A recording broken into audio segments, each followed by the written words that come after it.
پاکستان میں گزشتہ چند دنوں میں کورونا سے اموات میں اضافہ ہوا، لیکن صورتحال یورپ سے بہت بہتر ہے۔ وفاقی وزیر اسد عمر کی میڈیا سے گفتگو، کہا ہر 10 لاکھ کی آبادی میں سے 2 ہلاکتیں ہوئیں، ٹریفک حادثات میں سے کہیں زیادہ لوگ مر جاتے ہیں۔ انہوں نے بتایا کہ لاک ڈاؤن کے باعث 3 کروڑ لوگ بے روزگار ہو چکے ہیں۔ سندھ کے محکمہ خوراک میں میگا کرپشن کا انکشاف، 2 سال میں 15 ارب 85 کروڑ کے گھپلے ہوئے۔ نیب نے فراڈ میں ملوث فلاور ملز اور افسران سے 10 ارب 61 کروڑ روپے وصول کیے۔ پاکستان کرکٹ میں ایک بار پھر فکسنگ کی گونج، گڑے مردے اکھاڑے جانے لگے۔ جسٹس قیوم رپورٹ کے پہلے گواہ سرفراز نواز بول پڑے، کہا جسٹس قیوم کمیشن کو بتایا تھا کہ 99 کے ورلڈ کپ میں میچز فکسڈ تھے۔ سیف الرحمان کی آفیشل تحقیقات میں وسیم اکرم نے کرپشن کا اعتراف کیا تھا۔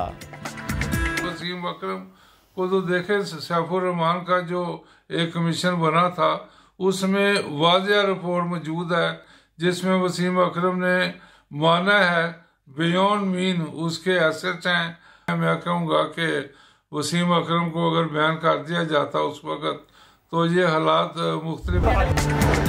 اور سوات میں سرخ بہار آ گئی، باغات میں چیری پک کر تیار ہو گئی، باغبانوں نے درختوں سے اتار کر بازار میں فروخت کی تیاری شروع کر دی۔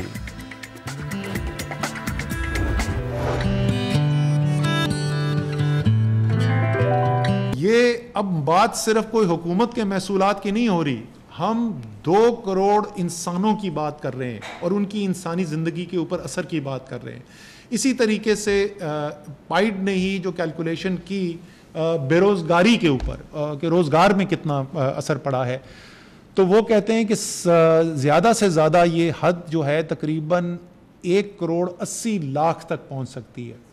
اس کا اگر ہم امریکہ سے موازنہ کریں، امریکہ کی جو آبادی ہے وہ پاکستان سے تقریباً 1/3 زیادہ ہے، اور وہاں پچھلے 6 ہفتے کے اندر، کیونکہ وہاں پہ اعداد و شمار بہت بہتر ہوتے ہیں امپلائمنٹ کے، ان کے اعداد و شمار اگر آپ دیکھیں تو پچھلے کو تقریباً چند ہفتوں کے اندر 3 کروڑ لوگ جو ہیں وہ بے روزگار ہو گئے۔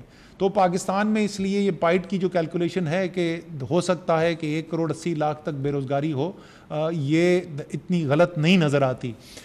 اسی طریقے سے اگر ہم دیکھیں کہ اس وقت جب ہم نے احساس کے لیے اپلیکیشن مانگی تھی ریلیف فنڈ کے لیے، اور اس کے علاوہ جو ہم آگے جو دیکھ رہے ہیں جو کاروبار سے جو چھوٹے کاروبار ہیں وہاں سے جو ہمارے پاس اعداد و شمار آ رہے ہیں، وہ بھی اسی بات کی نشاندہی کرتا ہے کہ ایک بہت بڑے پیمانے کے اوپر جو ہے لوگوں کی روزگار کے اندر کمی آئی ہے۔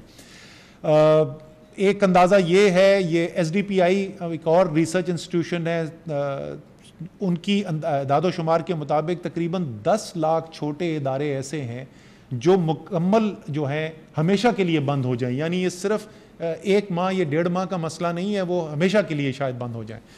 اگلے ایک آپ کو دکھاتے ہیں دنیا اس کے بارے میں کیا کہہ رہی ہے اور ہمارا موازنہ وہاں سے کیسے بنتا ہے۔ تو ییل یونیورسٹی دنیا کی بہترین یونیورسٹیز میں سے ایک ہے، اور انہوں نے جب یہ اپنا تجزیہ کیا تو وہ کہتے ہیں کہ جو غریب ممالک ہیں ان کے اندر جو کام کرنے والے لوگ ہوتے ہیں اس میں ایک بہت بڑی تعداد جو ہے وہ ایسے لوگوں کی ہوتی ہے، وہ یا تو خود اپنے لیے کام کرتے ہیں، کوئی ریڑھی لگاتا ہے، ٹھیلا لگاتا ہے، چھوٹی دکان ہے اس کی، یا وہ جو انفارمل سیکٹر جس کو کہتے ہیں، یعنی وہ سیکٹر یا ایسی روزگار جو بندھی ہوئی نہیں ہے، جہاں پر آپ کو جو ہے دہاڑی کی بنیاد کے اوپر، آپ دہاڑی دار ہیں، آپ کو اس دن کام ہوگا تو آپ کو ملے گا پیسہ، ورنہ نہیں ملے گا۔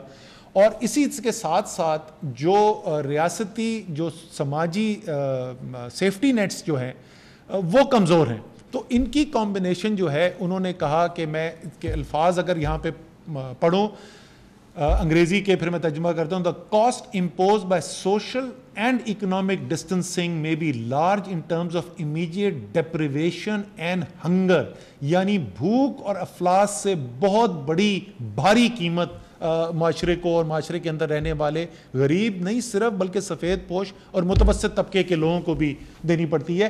اور اسی کا کچھ جھلک ہمیں نظر آتی ہے، گیلپ ہمارا ایک پاکستان میں بھی ہے، عالمی ادارہ بھی ہے، انہوں نے جب ریسرچ کی، اور یہ اب سے کچھ دن پہلے ہی ریسرچ انہوں نے کی تھی، تو انہوں نے یہ سوال پوچھا کہ اچھا یہ بتائیے کہ پچھلے 7 دن میں کیا آپ کو جو خوراک آپ یا آپ کے گھر والے کھاتے ہیں تو اس میں کچھ کمی کرنے کی آپ کو ضرورت پڑی ہے؟ تو ہر تقریباً 4 میں سے 1 پاکستانی کا جواب ہاں تھا. یہ ذرا سوچئے آپ، خوراک کم، ہم اس بھوک کی جس کی بات کرتے ہیں کہ پاکستان میں کوئی مرتا نہیں ہے، انشاءاللہ تعالی اللہ خیر کرے فوری طور پر کسی کی موت نہ ہو، لیکن اس کا مطلب یہ نہیں ہے کہ بھوک نہیں ہے. اور یہ آپ کو پاکستانی خود بتا رہے ہیں، ہر 4 میں سے 1 پاکستانی کہہ رہا ہے کہ میرے گھر کے اندر جتنی خوراک ہم پہلے کھاتے تھے وہ یہ کرونا کے مرض آنے کے بعد ہمیں اس میں کمی کرنے کی ضرورت پڑی ہے. آگے چلتے ہیں جی. اب سوال یہ ہے کہ اگر دنیا کے اندر جتنی یہ بیماری مہلک ہے اتنی ہمارے ہاں یہ مہلک نظر نہیں آ رہی، اور جو معاشی قیمت ہے وہ ہمارے ہاں ان مغربی ممالک سے، ان جو ترقی یافتہ ممالک ہیں اس سے کہیں زیادہ نظر آ رہی ہے، اور اس کا معاشرے پہ اثر کہیں زیادہ سنگین ہے. تو پہلا تو آپ کو سوال یہ آپ کے ذہن میں آئے گا تو پھر ہم یہ بند کیوں کیا تھا، یہ کرنے کی ضرورت کیا تھی؟ اور دوسرا سوال یہ آئے گا کہ اچھا اب اس کو مکمل طور پہ کھول کیوں نہیں دیتے؟ تو میں دونوں کا جواب آپ کو دینے کی کوشش کرتا ہوں. دیکھیں، جس وقت آج سے 2 مہینے پہلے یہ بیماری دنیا کے اندر پھیلنا شروع ہوئی، ایک نئی بیماری تھی، اس وقت کسی کو نہیں پتا تھا کہ اس بیماری نے کس طریقے سے بیہیو کرنا ہے، یہ کس طریقے سے مختلف معاشروں کے اندر، مختلف ممالک کے اندر، مختلف طبقات کے اندر یہ پھیلے گی. لیکن جس وقت یہ بیماری جو ہے اب ہمارے پاس، اس کی پہلا جو کیس تھا وہ 26 فروری کو آیا تھا، ہمارے پاس 2 ماہ سے زیادہ کے اعداد و شمار آ گئے ہیں. یہ ہم آپ کو پہلے بھی بول چکے ہیں کہ ہماری ایک کمزوری یہ ہے کہ ہم مغرب کی اندھی تقلید نہیں کرتے. ہم اپنے ذہن سے سوچتے ہیں، اللہ تعالیٰ نے ہمیں سوچنے کا موقع دیا ہے، اور ہم کہتے ہیں کہ ہم اپنے عوام کی زندگی کو سامنے رکھتے ہوئے، جو ایک عام پاکستانی ہے اس کی زندگی کو سامنے رکھتے ہوئے فیصلے کریں، نہ سے یہ کہ امریکہ کیا کر رہا ہے اور برطانیہ کیا کر رہا ہے. تو جب ہمارے پاس یہ اب ہمارے سامنے تمام اعداد و شمار اپنے ملک کے آتے چلے جا رہے ہیں، تو اب ہم نے ان کو دیکھ کر فیصلہ کرنا ہے، وہ ماڈلز نہیں جو آج سے 2 مہینے پہلے سرکولیٹ کرتے تھے، جس میں لگتا تھا کہ لاکھوں پاکستانی شاید جان سے ہاتھ اپنی جان سے ہاتھ دھو بیٹھے. دوسری چیز یہ ہے کہ آگے جو ہے ہم نے سب کھول کیوں نہیں دیتے؟ وہ اس لیے ہم سب نہیں کھول سکتے فوری طور پر کہ ہم نے یہ دیکھنا ہے کہ کسی بھی طریقے سے ہمارا جو صحت کا نظام ہے وہ مفلوج نہ ہو کے رہ جائے.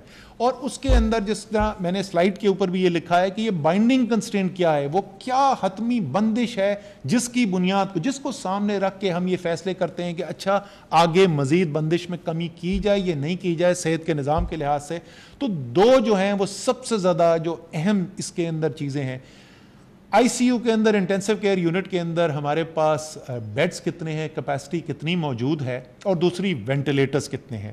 آئی سی یو بیڈز اس وقت جو ہیں ہمارے پاس تقریباً 5000 سے کچھ کم ہیں. اس کے اندر سے تقریباً 1500 جو ہیں وہ کورونا کے مریضوں کے لیے ان کو رکھا جا سکتا ہے. ہماری فیصلہ سازی کے اندر ہم یہ کہہ رہے ہیں کہ 1500 سے زیادہ جو ہے وہ کورونا کے پیشنٹس کے لیے استعمال کے لیے اویلیبل نہیں ہے.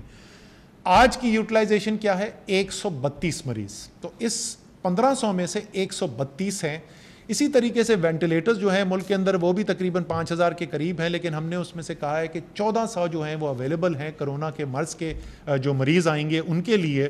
اس کے علاوہ جو این ڈی ایم اے اس وقت وینٹیلیٹرز باہر سے لا رہی ہے، اس میں تقریباً مئی کے مہینے میں 300 اور مزید 600 جون کے مہینے میں، یعنی 900 مزید ہمارے پاس وینٹیلیٹرز آ جائیں گے. تو ہمارے پاس تقریباً 2300 وینٹیلیٹرز ہو جائیں گے. اس وقت ہمارے آج کتنے وینٹیلیٹرز پر مریض ہیں پاکستان میں کورونا سے کے لاکھ مریض؟ 35.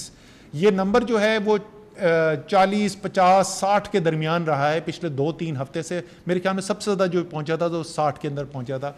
تو یہ اعداد و شمار ہم سامنے رکھ کے کر رہے ہیں، لیکن ظاہر ہے ہم نہیں چاہتے کہ کوئی خدا نخواستہ ایسی صورتحال پیدا ہو کہ اس سے تجاوز کرنا تو دور کی بات کہ ہم اس کے بالکل قریب بھی پہنچ جائیں. تو ہم نے جو بھی فیصلے کرنے ہیں وہ اس پر نظر رکھ کے کرنے ہیں. اور اسی طریقے سے ہم نے فیصلہ کرنے کا پھر صحیح طریقہ کیا بنا؟ صحیح کا طریقہ یہ ہے آپ فیصلہ کریں جس طریقے سے ہم نے 14 اپریل کو کچھ چیزوں بندشیں کم کی تھیں. اب اس کے بعد ہمارے پاس تقریباً 3 ہفتے گزر گئے، ہمارے پاس اعداد و شمار آ گئے. اب اس کی بنیاد کے اوپر 9 مئی تک ہم نے بندشیں جو اناؤنس کی ہوئی ہیں، تو اگلے اس ہفتے کے اندر ہم وزیر اعظم سے پہلے اور اس کے بعد جو ہے ہم NCC کی میٹنگ میں لے جا کے ہم فیصلے کروانے کی کوشش کریں گے کہ آگے کیا کرنا ہے. تو فیصلہ کریں، اس کا نتیجہ دیکھیں اور پھر اس سے آگے بڑھتے جائیں. یہ ایک طریقہ کار ہے جس سے ہم چلنا چاہتے ہیں.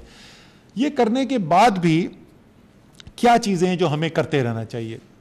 ہمیں جو حفاظتی تدابیر بتائی ہوئی ہیں وہ ہمیں ہر صورت میں ان کو فالو کرنا ہے، کیونکہ یہ ہم نے آپ کو بتایا کہ پاکستان میں یہ بیماری کم مہلک ثابت ہوئی ہے، لیکن پھر بھی مہلک ہو سکتی ہے. لوگ جان کھو بیٹھ رہے ہیں. دن میں پچھلے 6 دن میں اوسطاً 24 لوگوں کی اموات ہوئی ہیں.